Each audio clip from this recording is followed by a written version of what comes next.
አንድ በትልቅ ግዛት ውስጥ የምትኖር ቆንጆ ድምጽ ያላት ልዕልት ነበረች። ልዕልቷም በምትዘምርበት ጊዜ የግዛቲቱ ሰዎች በሙሉ ደስተኞች ይሆኑ ነበር። ይህች ልዕልት መልኳ ብቻ ሳይሆን ድምጿም በጣም ውብ ነው። ጠንቋያም አውቃ ከልዕልቷ ጋር ተጋጨች። እመቤት ደህና ነሽ?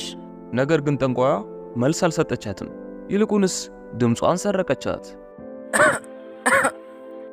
ኦ ከዚህ በኋላ የልዕልቷ የሚያምር ድምጽ የኔ ሆኗል። ጠንቋያም ከዛ አካባቢ በፍጥነት ጠፋች። ነገር ግን ደግሞ ከዚህ ጊዜ በኋላ ልዕልቷ ምንም ማውራት አትችልም ነበር።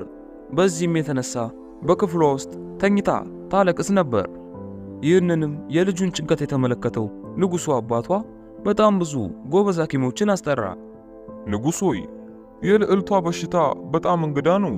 እኛ ከዚህ በላይ ምንም ማድረግ አንችልም። ነገር ግን ንጉሡ ምንም ተስፋ አልቆረጠም ነበር። ይልቁንስ የግዛቲቱን ጎበዝ አስማተኛ አስጠራው። ንጉሥ ሆይ እኔ እንደምገምተው ከሆነ የልዕልቷ ድምፅ በአንዲት ጠንቋይ ተሰርቋል። ጠንቋያንም ወደ ቤተ መንግሥት ለማምጣት ረጅም ጫካ፣ ትልቅ ወንዝና በጣም ብዙ የእግር ጉዞዎችን ይጠይቃል። ንጉሡም ይህንን ሲሰማ በግዛቲቱ ላይ አንድ አዋጅ አስነገረ።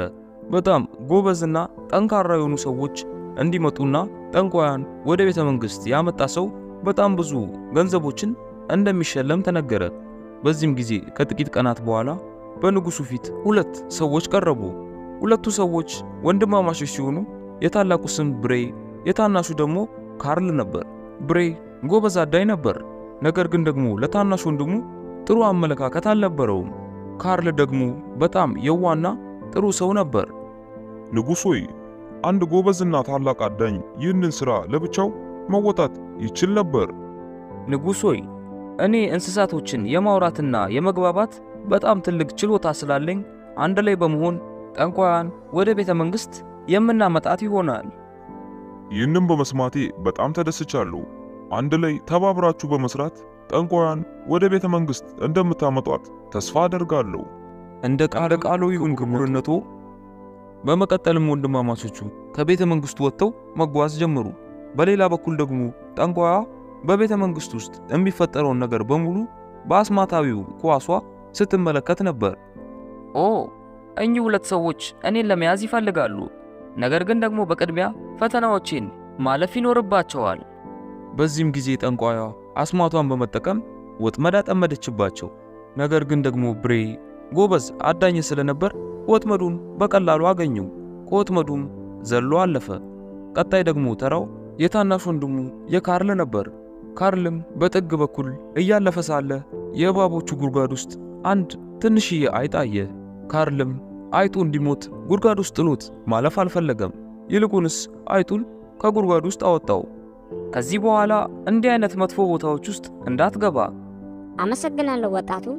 ካንተ ጋር ይዘኸኝ ብትሄድ በጣም ደስ ይለኛል።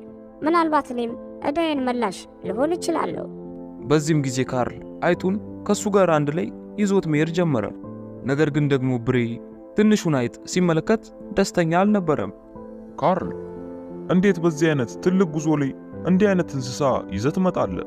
አይጡ እኮ በጣም ቆሻሻ ነው። ብሬ አይጡን አትናቀው። ምናልባት በመንገዳችን ላይ ሊረዳን ይችላል እኮ።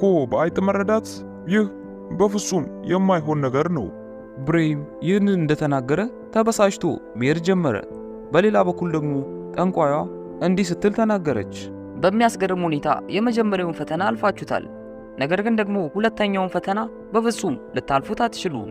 በዚህም ጊዜ ጠንቋያ ሁለተኛውን ፈተና ማዘጋጀት ጀመረች። በሌላ በኩል ደግሞ ብሬይና ወንድሙ ካርል ካርታውን በመጠቀም ወደ ድልድዩ ጋር ደርሰው ነበር። ሁለቱም አንድ ላይ ሊሻገሩ በተነሱ ጊዜ አንድ ታላቅ ግንድ መጥቶ ድልድዩን ሰበረው። በዚህም ጊዜ ወንድማማቾቹ ግራ ተጋቡ። ካርልም ለብሬይ እንዲህ ሲል ተናገረ። ብሬይ በወንዙ በማዶ በኩል አንድ ትንሽዬ ጀልባ ይታያል። እንደምታውቀው እኔ ዋና አልችልም። አንተ ደግሞ ስለምትችል እየዋኘህ ወንዙን ተሻግረ ለኔ ደግሞ ጀልባውን ላክልኝ። እሺ እንዳልክ አደርጋለሁ። በዚህም ጊዜ ብሬ እየዋኘ ተሻገረ። ነገር ግን ደግሞ ብሬ ጀልባው እንዲሄድ አውቆ ለቀቀው። ኦ ወንድሜ ሳላቅ ጀልባውን ለቀኩት። ነገር ግን አሁን ልዕልቷን ለማዳን መሄድ አለብኝ። ብሬም ወንድሙን ትቶት ጉዞውን ቀጠለ። በሌላ በኩል ደግሞ ካርል በጣም ተጨንቋል። ለጥቂት ጊዜያትም ቁጭ አለ። በመቀጠልም ወደ ጫካ ውስጥ ገብቶ ብዙ ዛፎችን ቆረጠ። በጥቂት ቀናቶች ውስጥም ድልድዩን ሰርቶ ጨረሰ። በሰላምም ተሻግሮ ጉዞውን ቀጠለ።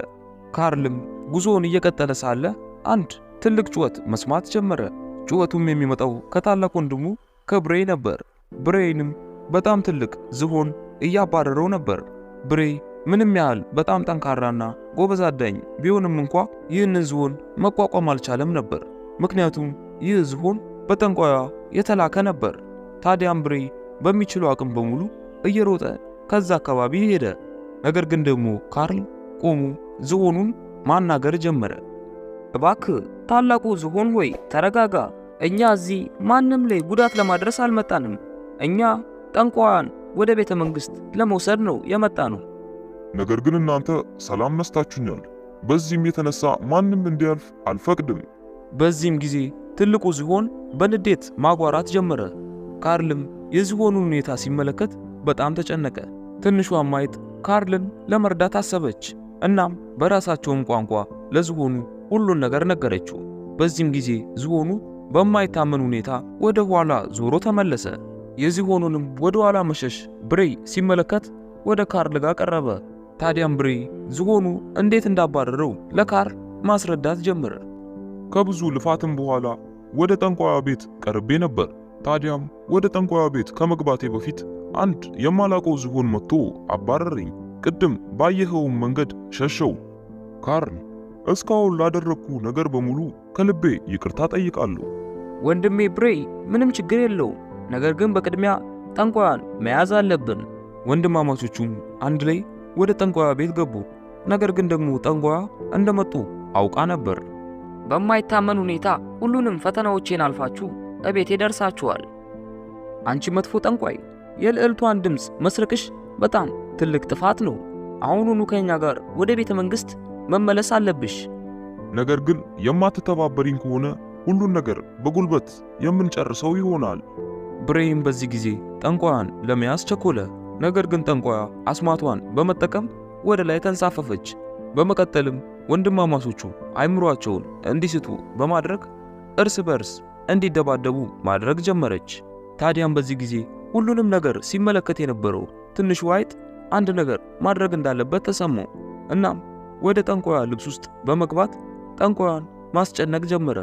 ብዙም ሳይቆይ ጠንቋያ የአይጡን ንክሻ መቆጣጠር ስለከበዳት ወድቃ ራሷን ሳተች። ወንድማማቾቹም ወደ አይምሯቸው ሲመለሱ ጠንቋያን በገመድ አሰሯት። በመቀጠልም ካርል አይጡን ከልብ አመሰገኑ። ወንድማማቾቹም ጠንቋያን ይዘው ወደ ቤተ መንግሥት ተመለሱ። ነገር ግን ደግሞ ጠንቋያ የልዕልቷን ድምፅ ለመመለስ ፈቃደኛ አልነበረችም። ለምን ብዬ ነው የልዕልቷን ድምፅ የምመልስላት? ምክንያቱም እኛ ስላስገደድንሽ። እንግዲያውስ አልመልስላትም። በዚህም ጊዜ አስማተኛው የልዕልቷን ድምፅ አስገድዶ ተቀበላት። ከዛም በኋላ ልዕልቷ መናገር ቻለች። ኦ ድምፅ የተመለሰ፣ ከዚህ በኋላ እንደፈለግኩኝ ማውራትም ሆነ መዘመር እችላለሁ።